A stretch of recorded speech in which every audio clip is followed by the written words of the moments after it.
Yes, friends, thanks for giving us this much response. It means a lot for us. As we promised to give you bias, let's start without any delay. So today we are going to discuss section 92 CE, which is most requested topic of international taxation relating to secondary adjustment.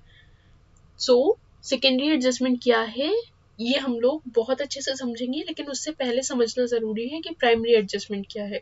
तो primary adjustment is the determination of TP in accordance with ALP resulting in an increase in the total income or reduction in loss of the assessee. तो हम यहाँ पर जब TP determine कर चुके होते हैं अपने ए के साथ किसी इंटरनेशनल ट्रांजेक्शन में एंटर करने के बाद, मतलब हम अपने ए के साथ किसी इंटरनेशनल ट्रांजेक्शन, ए का मतलब होता है एसोसिएट इंटरप्राइज, तो अगर ए के साथ किसी इंटरनेशनल ट्रांजेक्शन में एंटर कर रहे हैं तो वहां पर एक टीपी होगा, मतलब transfer price in accordance with ALP. जो एलपी होता है वो होता है आर्म लेंथ प्राइस. तो अगर हमें मतलब एज यू नो कि हर एक इंटरनेशनल ट्रांजेक्शन के लिए एएलपी डिटरमाइन करना होता है, और अगर टीपी और एएलपी में फर्क है, मतलब एएलपी टीपी से ज्यादा है, तो हमें हमेशा टीपी को एएलपी तक के लाना होगा, इतना एडजस्ट करना होगा. मतलब इन शॉर्ट ये समझिए कि एएलपी को ही टीपी मानना होगा. यही प्राइमरी एडजस्टमेंट कहता है. क्योंकि अगर इंक्रीज इन टोटल इनकम होगा तो प्रॉफिट बढ़ेगा, और रिडक्शन इन लॉस होगा तो प्रॉफिट बढ़ेगा. तो जो इंक्रीज इन प्रॉफिट और रिडक्शन इन लॉस है उसको हमें एडजस्ट करना पड़ेगा अपने टीपी में. उसी एडजस्टमेंट को हम प्राइमरी एडजस्टमेंट कहते हैं. उसके बाद आते हैं सेकेंडरी एडजस्टमेंट पे. सेकेंडरी एडजस्टमेंट क्या होता है? It is the adjustment in the books of accounts of the assessee and its aid to reflect the actual allocation profit as consistent with the TP determined as a result of PA. So it remove difference between cash account and actual profit. अब secondary adjustment क्या होता है? It is the adjustment in the books of accounts of the assessee and its aid, मतलब कि दोनों के books of accounts में जो एडजस्टमेंट होना है उसको सेकेंडरी एडजस्टमेंट कहते हैं. कौन सा एडजस्टमेंट होना है? To reflect the actual allocation of profit as consistent with the TP as determined as a result of PA. PA का मतलब प्राइमरी एडजस्टमेंट. यहाँ पर हमने प्राइमरी एडजस्टमेंट किया है. प्राइमरी एडजस्टमेंट क्या किया है कि एलपी को टीपी मान लिया, मतलब कि टीपी को एलपी तक के ले आए हैं. तो अगर इन दोनों के बीच का जो डिफरेंस है वो हमने एडजस्ट किया है, तो ऑब्वियसली कुछ ना कुछ प्रॉफिट भी होगा इन दोनों के बीच में. क्योंकि अगर एलपी को टीपी बनाएंगे तो प्रॉफिट इन्फ्लेटेड आना चाहिए, लेकिन अगर वो इन्फ्लेटेड प्रॉफिट हम नहीं ला पा रहे हैं तो फिर डिफरेंस आ जाएगा कैश अकाउंट और एक्चुअल प्रॉफिट में. दोनों के बीच में डिफरेंस जो आ रहा है उसी डिफरेंस को एडजस्ट करने के लिए हम लोग करते हैं सेकेंडरी एडजस्टमेंट. हम लोग क्या करते हैं, डिपार्टमेंट खुद ही कर देता है. तो adjustment in the books of accounts of the assessee and its AE to reflect the actual allocation of profit as consistent with TP as determined by PA. मतलब प्राइमरी एडजस्टमेंट में हम लोग टीपी क्या मानते हैं? टीपी हम लोग LP मानते हैं. तो actual allocation of profit as consistent with LP. LP के हिसाब से जो एक्चुअल एलोकेशन ऑफ प्रॉफिट होना चाहिए वो हम दोनों के बुक्स में, मतलब एई और एसएससी दोनों के बुक्स में हम एडजस्ट कर देते हैं. इसी एडजस्टमेंट को सेकेंडरी एडजस्टमेंट कहते हैं. Now clear? अब हम डिटरमिन करेंगे कि किन किन केसेस में प्राइमरी एडजस्टमेंट किया जाता है. और प्राइमरी एडजस्टमेंट जब होता है, सेकेंडरी एडजस्टमेंट हमेशा होता है. क्योंकि जहां जहां प्राइमरी एडजस्टमेंट होगा वहां वहां पर सेकेंडरी एडजस्टमेंट होना मैंडेटरी हो जाता है. क्यों हो जाता है मैंडेटरी? क्योंकि टीपी और एलपी के बीच में जब फर्क आएगा और हम उस फर्क को अपने टीपी में एडजस्ट कर रहे हैं, तो इन दोनों के बीच का जो प्रॉफिट होगा उसमें भी फर्क आ जाएगा. उसी प्रॉफिट को एडजस्ट करने को हम सेकेंडरी एडजस्टमेंट कहते हैं. क्योंकि इससे हम लोग का कैश अकाउंट और एक्चुअल प्रॉफिट के बीच का जो इम्बैलेंसेस है, वो जो इम्बैलेंस रिफ्लेक्ट हो रहा है बुक्स ऑफ अकाउंट्स, मतलब एसएससी के पास भी वही रिफ्लेक्ट हो रहा है, एई के पास भी रिफ्लेक्ट हो रहा है, तो उस डिफरेंस को हटाने को हम सेकेंडरी एडजस्टमेंट कहते हैं. इसलिए जब भी प्राइमरी एडजस्टमेंट होता है हमेशा सेकेंडरी एडजस्टमेंट होता है. तो सेकेंडरी एडजस्टमेंट के प्राइमरी एडजस्टमेंट के केसेस क्या क्या होते हैं? इसके 5 केसेस होते हैं. या तो suo motu by SSC, SSC खुद ही कह दे कि हमें प्राइमरी एडजस्टमेंट करना है अपने बुक्स में, हम एलपी टीपी को एलपी तक लाते हैं, मतलब एलपी को मान लेंगे कि हमारा टीपी है. उसके बाद में एओ मेड एंड एसएससी एक्सेप्टेड. एओ ने प्राइमरी एडजस्टमेंट किया, एसएससी ने एक्सेप्ट कर लिया कि ठीक है जो एओ ने किया वो सही है. उसके बाद तीसरी बात कि determine by APA entered into under section 92 CC on or after 1417, मतलब कि एपीए में एंटर हो गए हैं अंडर सेक्शन 92 सीसी. उस वजह से अगर प्राइमरी एडजस्टमेंट होता है तो उसमें भी सेकेंडरी एडजस्टमेंट होगा। उसके बाद सेफ हार्बर रूल्स अगर एप्लीकेबल है, और उसके बाद resolution of an assessment by way of MAP. Map मतलब म्यूचुअल अग्रीमेंट प्रोसीजर। और अगर अंडर सेक्शन 90 एंड 90 ए से रिलेटेड हमारे प्लेलिस्ट में ऑलरेडी एक वीडियो अपलोडेड है, आप जाकर उसको देख लीजिए, तो ये सारा प्रोसीजर और भी ज़्यादा क्लियर हो जाएगा।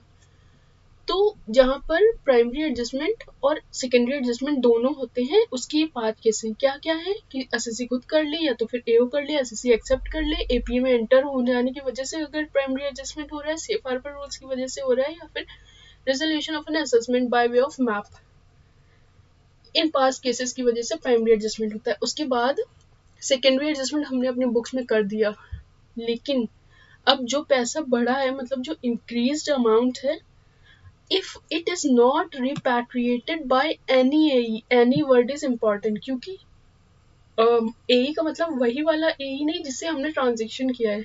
एनी AE, कोई भी AE, मतलब किसी भी कंट्री का कोई भी AE, अगर मनी जो एक्सेस मनी जो हमने यहाँ पर एडजस्ट किया है पीए और एसए में, अगर वो रिपैट्रिएटेड नहीं किया जाता है within prescribe time, prescribe time हम अभी नीचे पढ़ेंगे, ये लिखा हुआ है, shall be deem to be an advance. उसको हम क्या मान लेंगे, वो एडवांस है। हम ये नहीं मानेंगे कि हमने वो एडजस्टमेंट खुद किया था या ऐसा सा कुछ और, हम ये मानेंगे deem to be an advance made by the SSC. हम ये मानेंगे कि एसएससी ने अपने एई को एडवांस दिया है, और जब एडवांस दिया जाता है तो क्या करते हैं, इंटरेस्ट लगाते हैं, और इसलिए इस पर लगाएंगे हम interest. Interest on such income will be computed as income of the SSC in the prescribe manner.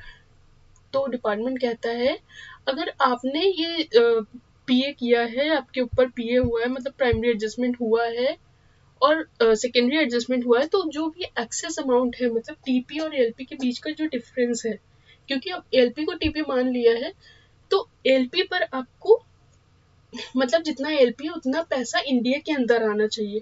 अगर उतना पैसा इंडिया के अंदर नहीं आया है, तो वो आप अपने किसी भी, मतलब एनी ए, किसी भी ए, अब आपने यूके के साथ भी ट्रांजेक्शन किया था लेकिन हमें यूएई से चाहिए, तो ठीक है, आपने कोई दिक्कत नहीं, किसी भी यूई, किसी भी एई से वो पैसा बस इंडिया में आ जाना चाहिए। अगर नहीं आता है तो उसको हम मानेंगे कि आपने अपनी उस एई को एडवांस दिया है, जितना भी टीपी था उसके ऊपर, और उस एडवांस पर हम इंटरेस्ट लगाते जाएंगे, लगाते जाएंगे, लगाते जाएंगे। कब तक लगाएंगे, तब तक लगाएंगे जब तक कि आप किसी एई से वो पैसा रिपैट्रिएट ना करा लो। अब उसके बाद प्रेस्क्राइब टाइम क्या है, एक्सेस मनी को हम कब तक के मानेंगे कि रिपैट्रिएटेड हो जाना चाहिए। 5 केसेस है यहाँ पर। तो अगर यहाँ पर एसएससी ने किया है या एओ ने किया है, और या तो फिर किसी अपीलेट अथॉरिटी की वजह से हुआ है, मतलब कोई अपील का केस है और एसएससी नहीं मान रहा है, तो उस केस में अपीलेट अथॉरिटी ने जब भी पीए किया हो, मतलब पीए हो चुका है, उसके बाद में 90 डेज से 90 days from the order of AO और ए, अपीलेट अथॉरिटी या असेसिंग ऑफिसर के ऑर्डर के 90 डेज के अंदर वो पैसा आ जाना चाहिए इंडिया में। उसके बाद अपा की वजह से हुआ है, तो एपीए की वजह से अगर होता है तो एंटर्ड इनटू, अगर वो मतलब कि जो ड्यू डेट मेंशन है 139(1) के अंदर, 139(1) के अंदर इंटरनेशनल ट्रांजैक्शन के लिए कौन सी डेट मेंशन है, वो है 30 नवंबर, क्योंकि ये ट्रांसफर प्राइसिंग का केस है, हम लोग इंटरनेशनल टैक्सेशन पढ़ रहे हैं। तो यहाँ पर 139(1) के अंदर जो मेंशन डेट है, मतलब 30 नवंबर से पहले अगर एपीए के अंदर एंटर हो जाते हैं, तो 90 days from the date of filing of ROI, तब तक के पैसा आ जाना चाहिए। और अगर entered after due date mention under 139(1), अगर उसके बाद एपीए में एंटर हुए, तो from the end of the month in which APA was entered, मतलब कि अगर due date mention under section 139 subsection 1 के अंदर आप एपीए में एंटर हो गए, तो 139(1) में जो डेट मेंशन है उस डेट से 90 डेज, और अगर तब तक की, मतलब कि due date mention under section 139(1) में अगर आप नहीं एंटर हुए, उसके बाद एंटर हुए, तो जिस मंथ में एंटर हुए उस मंथ के लास्ट से 90 डेज काउंट किए जाएंगे, मतलब within prescribe, this is the prescribe time within which excess money और the part thereof should be repatriated within time, ये वो टाइम लिमिट है। और अगर मैप का केस है मतलब म्यूचुअल अग्रीमेंट प्रोसीजर, तो 90 days from the date of giving effect by AO of MAP, MAP के एओ ने जो भी ऑर्डर दिया है या पीए का इफेक्ट जिस दिन भी आपकी इनकम के ऊपर दिया है उस दिन से 90 days। और अगर एनी अदर रीजन का क्या मतलब हुआ कि सो मोटो बाय एसईसी और एनी अदर रीजन, मतलब resolution of an assessment by way of MAP या सेफ हार्बर रूल या ऐसी कोई और भी चीज जो आगे प्रेस्क्राइब किया जाएगा, या ऐसा कोई और रीजन जिसमें PA due to any other reason PA होता है, तो 90 days from the date of ROI under section 139। अब 139(1) के अंदर जो डेट मेंशन है उस डेट से 90 डेज के अंदर मतलब 30 नवंबर से के बाद 90 डेज के अंदर आपका पैसा इंडिया में आ जाना चाहिए। और अगर नहीं आएगा तो हम उस पर लगाएंगे इंटरेस्ट। अब इंटरेस्ट कब से लगाएंगे? पीए मेड बाय एओ और ए मतलब कि असेसिंग ऑफिसर या अपीलेट अथॉरिटी ने पीए प्राइमरी एडजस्टमेंट किया है तो from the date of order, जिस दिन से उन्होंने ऑर्डर दिया हम उस दिन से इंटरेस्ट लगा देंगे। उसके बाद में एपीए की वजह से हुआ है, लेकिन एपीए एंटर किया है हमने 30 नवंबर से पहले, तो 30 नवंबर से पहले फ्रॉम द डेट ऑफ जिस दिन मतलब कि from the date of filing of ROI, जिस दिन आपने रिटर्न फाइल किया है उस दिन के बाद से हम इंटरेस्ट लगाना शुरू करेंगे।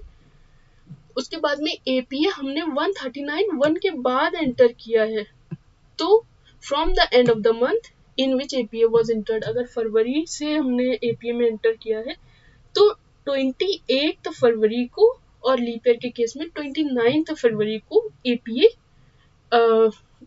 उसके बाद से हम वो इंटरेस्ट लगाना शुरू कर देंगे, क्योंकि एपीए उस दिन हमने एंटर किया है, उस मंथ में हमने एंटर किया है, इसलिए last and of the month के बाद से हम इंटरेस्ट लगाना शुरू करेंगे। और ये इंटरेस्ट हर साल उस इनकम पर लगता जाएगा जब तक कि मनी रिपैट्रिएट ना करा लिया जाए।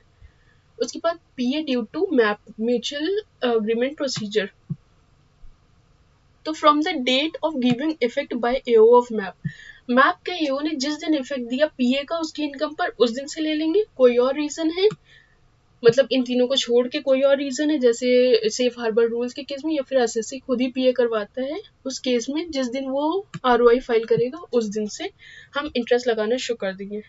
उसके बाद में प्रेस्क्राइब्ड मैनर एक्सेस मनी, अगर विद इन टाइम अगर रिपैट्रिएट नहीं कराया जाता तो इंटरेस्ट कितना लगेगा, यहाँ पर जो हम बात करें कि हम इंटरेस्ट लगाएंगे इस डेट से लगाएंगे इस डेट से लगाएंगे, एओ के केस में अगर एओ करता है और या ए की वजह से होता है तो इस डेट से लगाएंगे, तो वो इंटरेस्ट लगाएंगे कितना।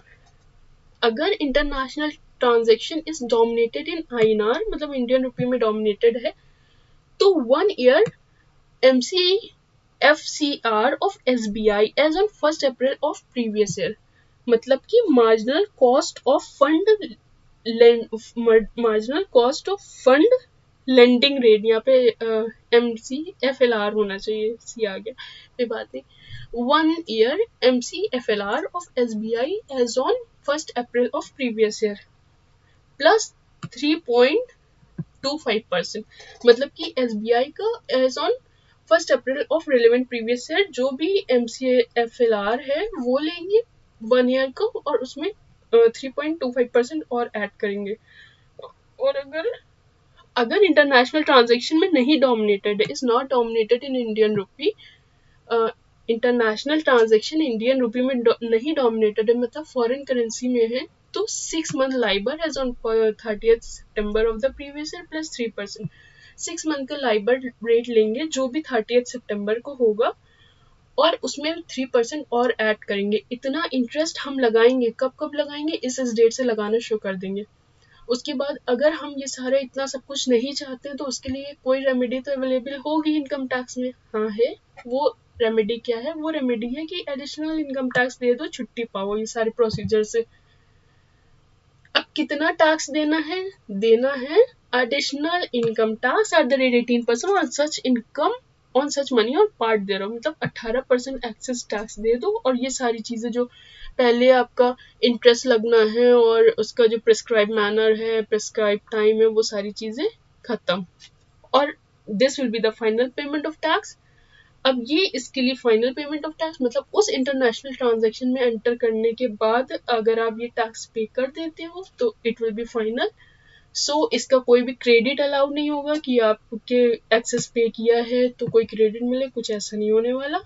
उसके बाद में no deduction under any tax, उसका कोई भी डिडक्शन नहीं मिलेगा, मतलब ना कोई क्रेडिट मिलेगा ना कोई डिडक्शन मिलेगा।